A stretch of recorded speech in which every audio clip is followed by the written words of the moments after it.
Okay, we're going to start talking about the gas laws, ideal gas equation, Boyle's law, Charles' law, Avogadro's law, and I don't think that you necessarily need to know who made what law, but you need to understand the relationships between these, specifically these four variables right here. So you need to understand how pressure, volume, temperature, and the number of moles interact with one another. What happens if we raise the pressure of a gas? What happens to the volume? If we lower the volume, what happens to the temperature? If we increase the number of moles, what happens to the volume? That sort of thing. Okay, so all of these interrelationships, that's what we're going to be talking about today. And this stuff, again, is very much review from stuff that we covered last year. So I think you'll be fine on this. It gets a little bit dicier when we start talking about how to add this to stoichiometry. That's where it gets a little bit more tricky, but we'll cover that when we get to it. So Boyle's law is the first one here. This is a pressure-volume relationship. Okay, so as you can see here, as the pressure is increased, the volume decreases. Okay. This isn't the best example. This picture, I don't really like this picture. Let me show you this one instead. This picture makes a little more sense to me. So you've got a big container that the gas is in to start out with, and the pressure is at, let's say, 1 atmosphere.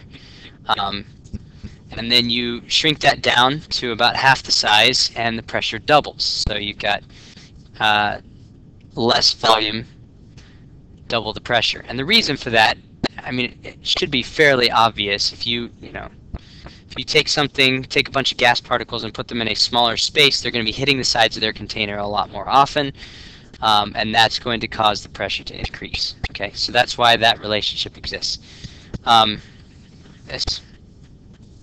So if we plot just V versus P, you get a curve. Okay, and so basically, we're going to talk a lot about these relationships today where you either multiply these things together or you divide them by one another and they're equal to some constant number, okay?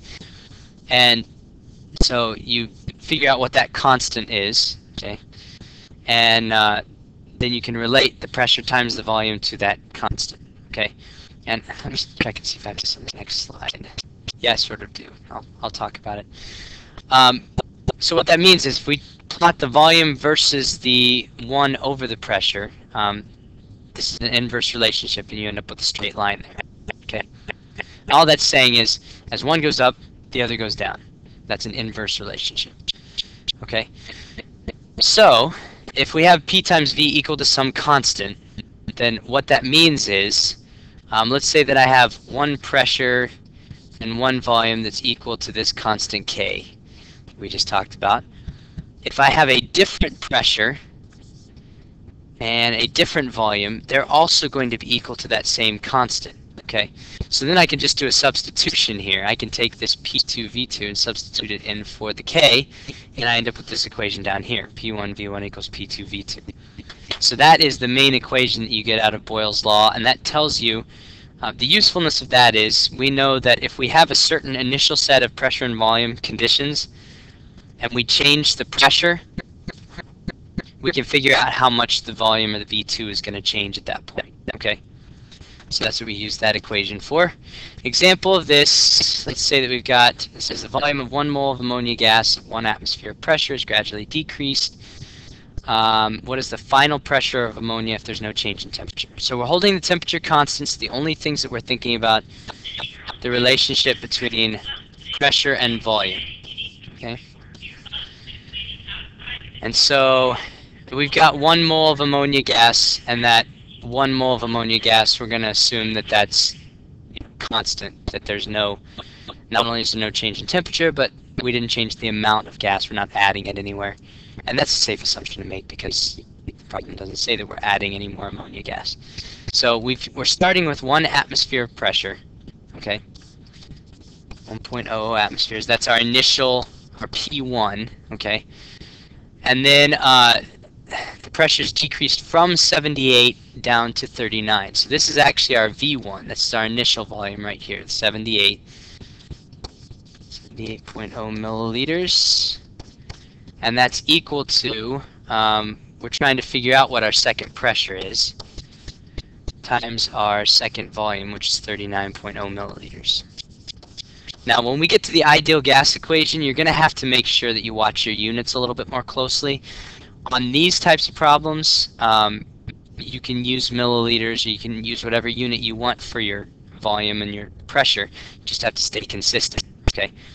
So then all we're going to do on this one is just take the 78 divided by the 39, and 39 times 2 is 78. So this is the example, or an example of the type of problem that you might see on the AP Chemistry exam, because the numbers work out nice and easy for you. So this is going to have to be 2.00 atmospheres is our new pressure, because we got 3 sig figs in all of our numbers. Okay? So simple enough. Pretty easy stuff. Charles' law is the relationship between volume and temperature. Okay? And again, you can sort of just think about this.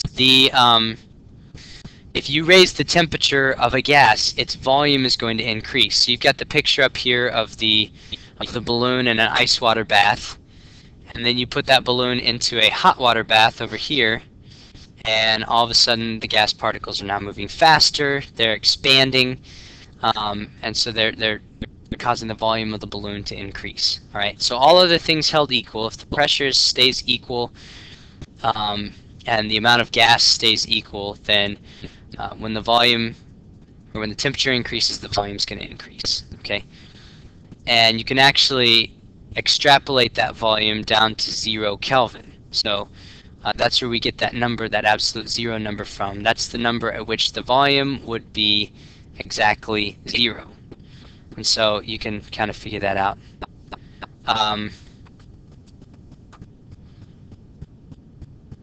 So the formula here, we're going to figure that out the same way as we did the other one. V is proportional to T, which means instead of writing like we did with the PV equals K, the way you'd write this is V over T equals some constant, because they're directly related. So when one increases, the other has to increase as well. Maybe I should say a little something about that. That's really just a function of, well, you know what? I'll tell you what. I'll talk about that when we get to the ideal gas equation, when we're solving for that. Okay, so V over T equals K.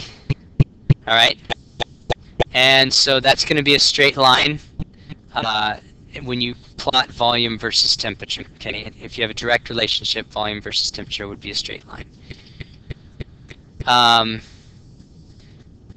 And so, actually, what I was meaning to say before, if we had a V1 over T1 is equal to K, and then also a V2 over T2 is equal to that same constant K, then again we can just do a substitution.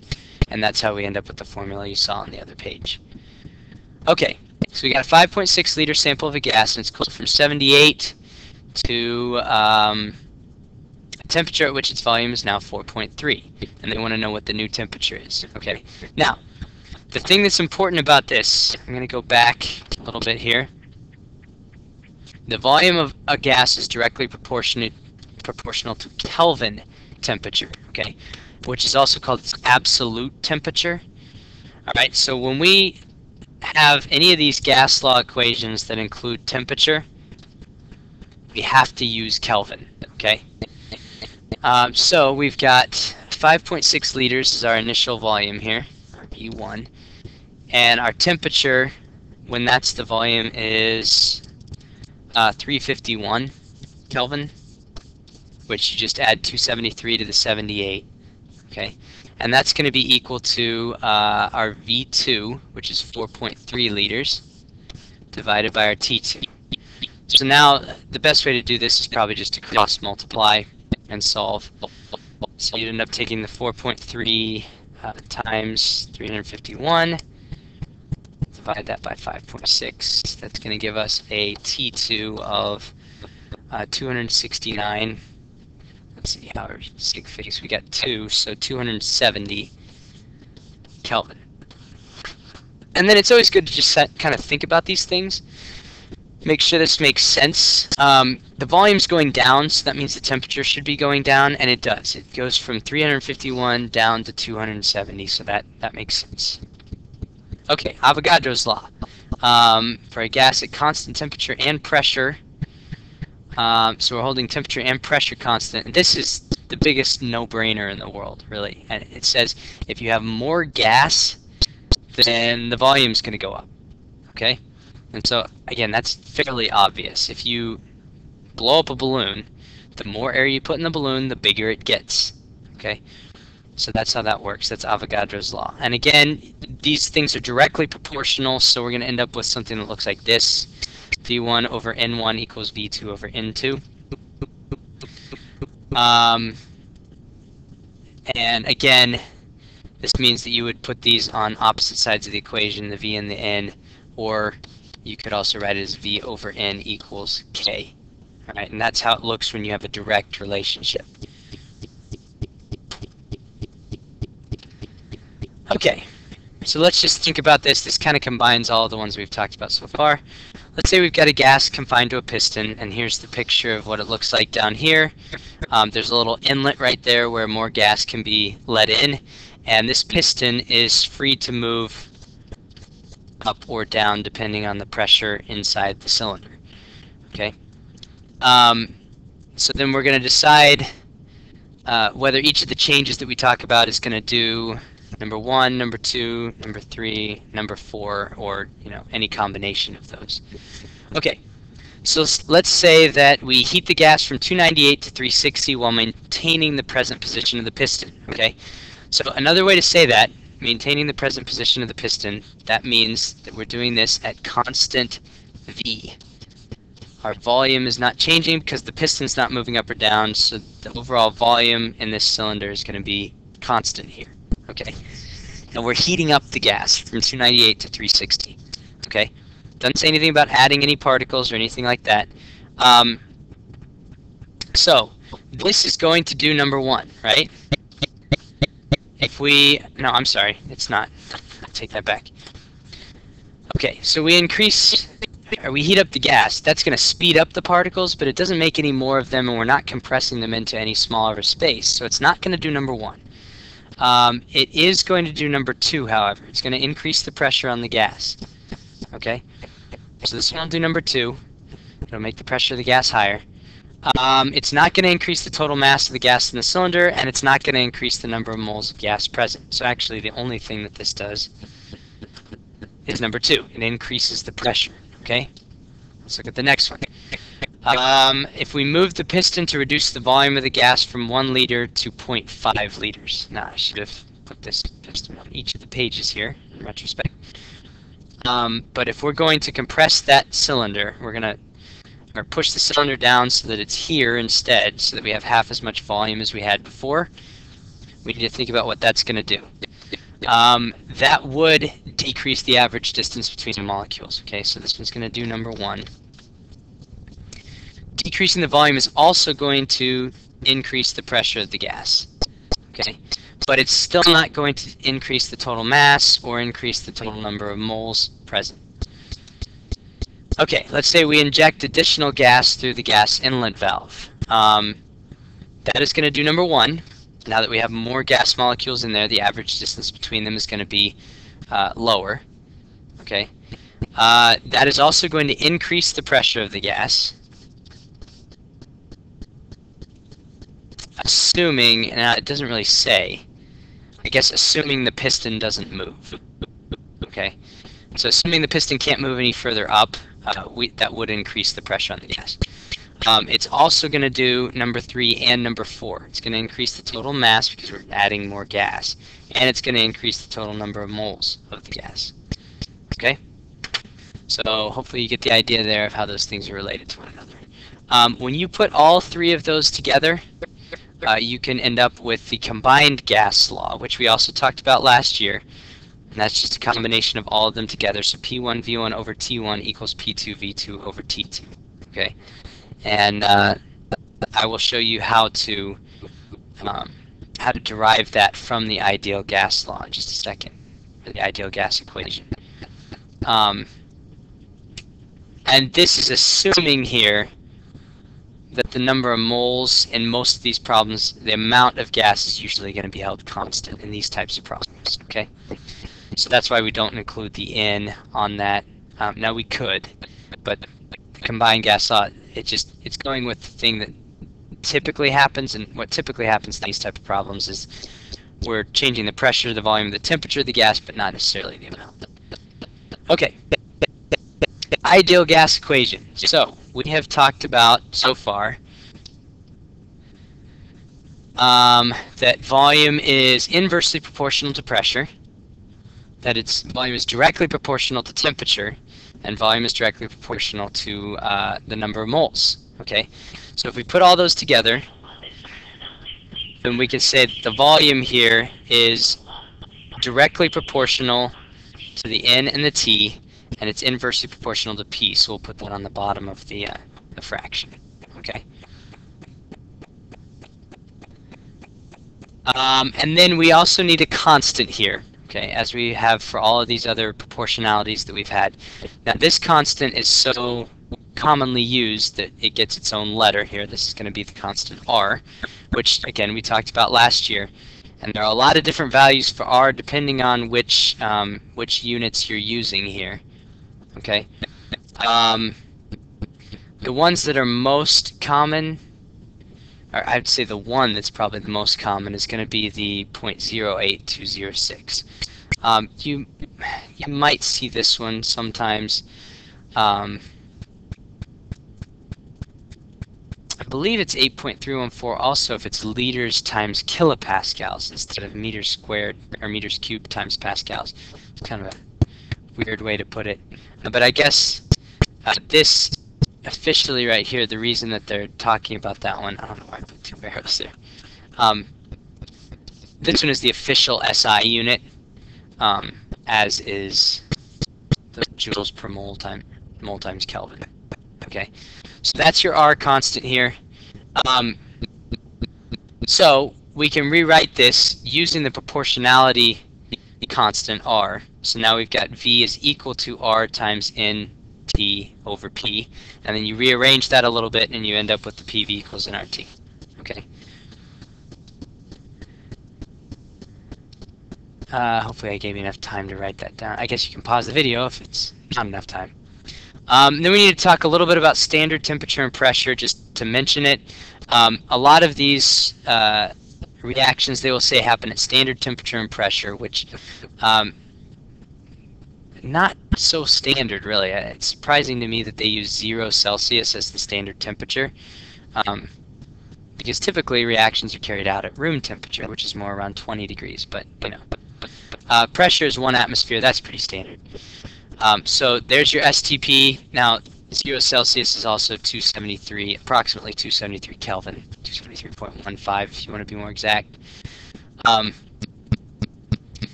But the reason that STP is important with gases is because every gas, no matter what it is, at standard temperature and pressure, if you have 1 mole of the gas, it's going to take up 22.4 liters.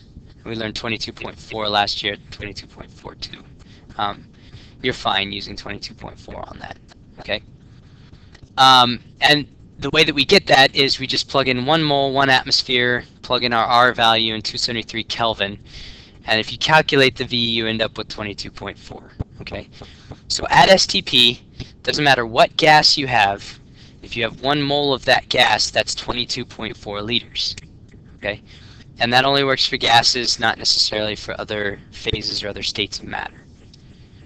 Okay, so let's do a problem here, see if we can work with the ideal gas equation a little bit. And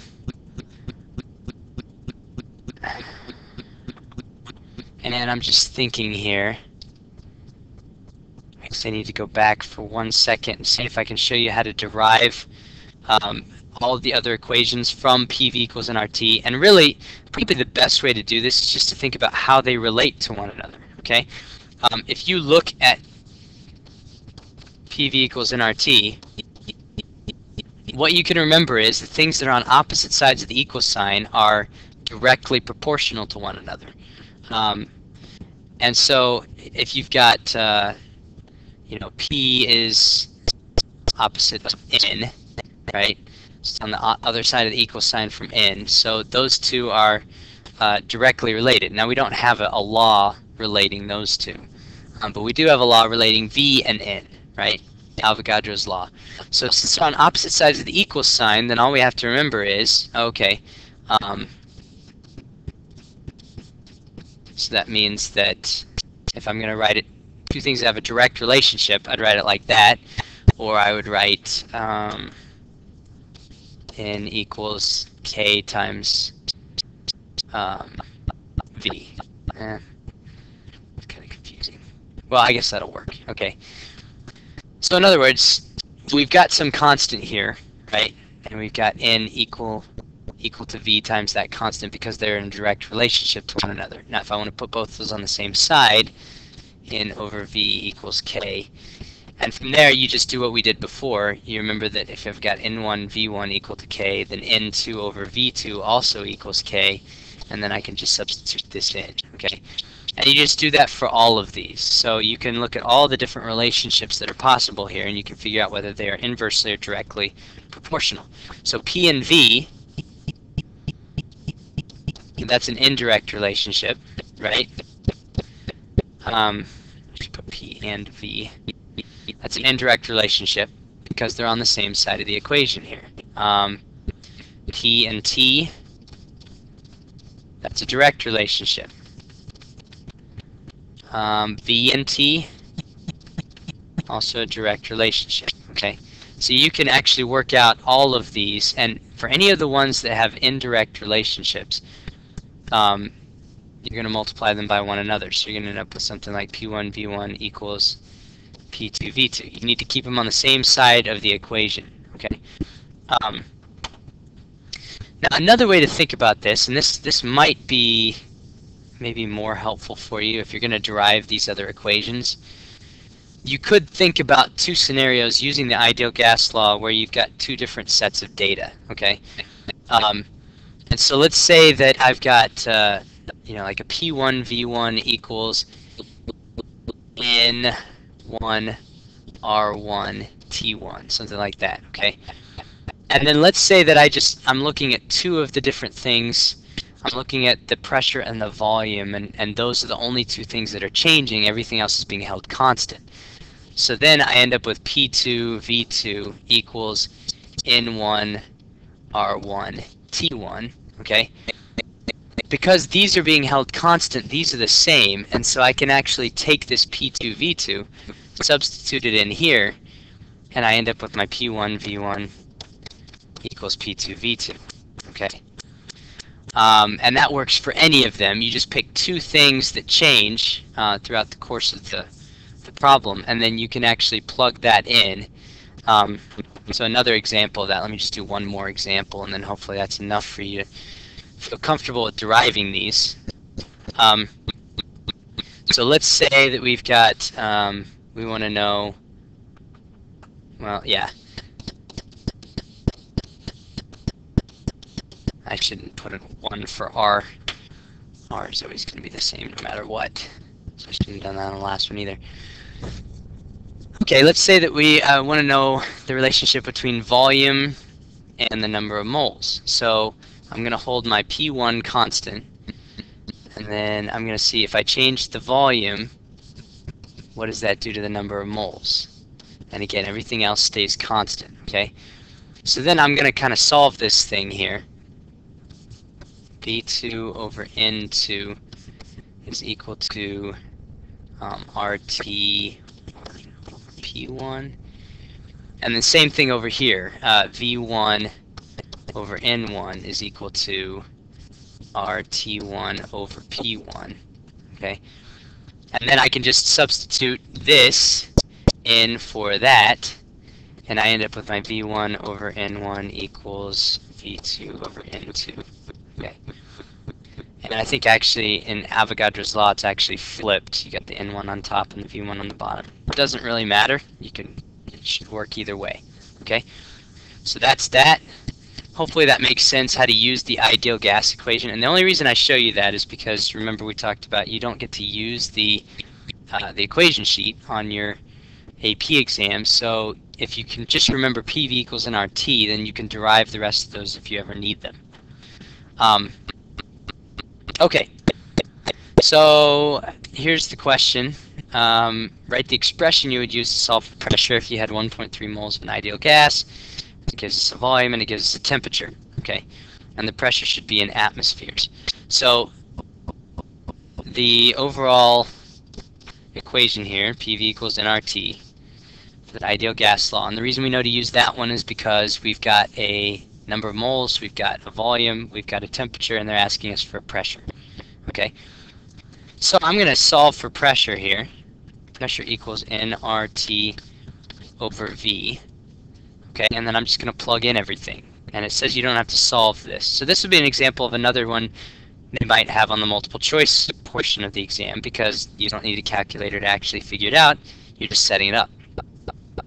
So 1.3 moles times R, and they're telling us that they want the pressure in atmospheres, so this is going to be the 0.08206. And there's a crazy unit for this one. It's liters times atmospheres over moles times Kelvin. You don't necessarily always have to write that. And then we've got a temperature here, which is 277 Kelvin. They were nice enough to put that one in Kelvin for us already. And we divide that by our volume, which is 5.00 liters. And that's how you'd set that one up. Okay, another example here. Calcium carbonate decomposes to give CaO and CO2. A sample of CaCO3 is decomposed and the carbon dioxide is collected. So it wants to know how many moles did we end up with here, okay? It's giving us all the other pieces of information here. So we're going to use PV equals nRT for this one. Our pressure here is 1.3 atmospheres. Our volume, it's a 250 milliliter flask. Now here's where you have to be careful, because the R is in liters times atmospheres. That's the units. So when we use the ideal gas equation, everything has to be in the correct unit. So this can't be 250 milliliters, it needs to be 0.250 liters, okay? And that's equal to, we want to know the number of moles, so that's what we're solving for, times 0.08206, and we've got our units on there, times the temperature, which is, it has to be in Kelvin, so that's 31 plus 273, 304. Okay, then we just solve for n. And again, if they give you something like this on a multiple choice section, my guess is they would just leave it set up as an equation rather than asking you to solve it all the way out. When you do solve this, you should get a fairly small number, 0.013. Let me see what extra I need here. 2, it looks like. So 0.013 moles. That's our N on that one. So that's how many moles we have. Okay. Oh, okay. I'm sorry. This is where I should have put that other stuff. I forgot that it was on here later. So everything that I showed you before on how to use the PV equals nRT to figure this out, this is how you would do it, okay? So we've got our nRT expression, that all becomes the constant, right? So if we've got PV equals nRT, and we want to know the relationship between the pressure and the volume. So this whole part right here, if that's going to stay constant, we can just call that our K, right? So PV equals K. And then you can think again about, okay, so if I have a P1 V1 equal to K, and I have a P2 V2, which is also going to be equal to that same K, then I can relate these two by saying P1 V1 equals P2 V2. Okay. And again, this is just another example of a Boyle's law here. Actually, no, it's not. I take it back. the example there was using Boyle's law, but you need to be able to derive any of these, okay? So this one right here, it's a relationship between pressure and temperature. We've got atmospheres and degrees Celsius, okay? And so all it's asking for, well, it's kind of asking it backwards. What's the equation to figure this out first or second? The answer first. So we should probably answer this part before we actually answer the question. How would you write the equation to figure this out? So we know we've got PV equals nRT. And we know we've got a pressure and a temperature here. Okay, so we want to relate those to one another somehow. So P over T equals nR over V. And this right here is not changing, so that's constant, so we'll just call that K. So P over T equals K. And then, again, we could just think of a scenario where we've got P1, over T1 equal to K, and P2 over T2 equal to K. This can just be substituted in up here. And so we've got P1 over T1 equals P2 over T2. And I don't think this is officially one of our laws, but it is a legitimate relationship here. So when we plug all this in, we've got 1.5 atm over our temperature, which is 298 Kelvin, and that's equal to the P2, that's what we want to know, divided by our second temperature, which is much higher, 723. Okay, so our pressure should be a lot higher here. If we work this out by cross multiplying and then dividing, we should get 3.6 atmospheres for our answer. The moral of that story is don't throw aerosol cans into fires, because they will probably explode. Okay. So if we have PV and T all changing and the only thing that's kept constant is the number of moles of the gas, then again, that's going to get us to the combined gas law. So we've got PV equals nRT, right? And if the PV and the T all change, then we would put those on the same side. PV over T equals N times R. This right here becomes our constant K. PV over T equals K. And then if our pressure and volume change, P1 V1 over T1 equals K, and P2 V2 over T2 equals K.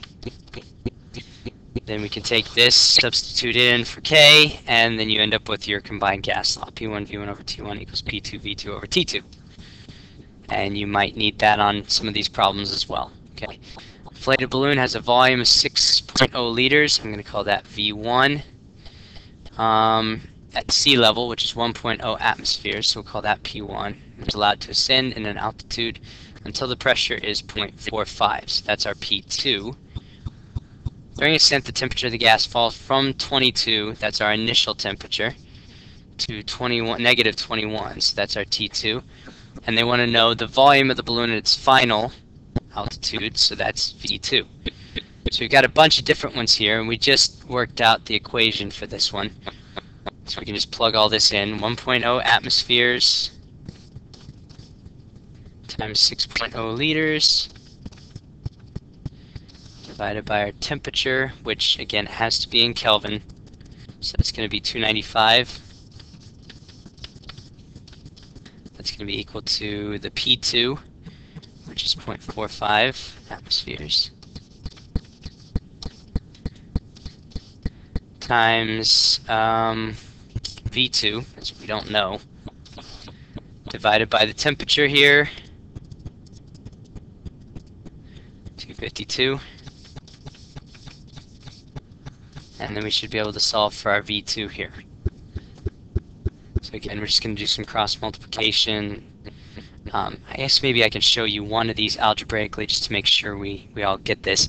When I cross multiply, I'm basically multiplying these and multiplying these and setting them equal to one another. So 1 times 6 times 252. It's going to give me 1512, 1512. And that's going to be, if you're watching your units here, atmospheres times liters times Kelvin on that side. And then that's equal to, and then I multiply the 295 times 0.45. 132.75. And that's atmospheres times Kelvin. And that's times V2. Okay, so then to solve for V2, we just divide both sides by the 132.75.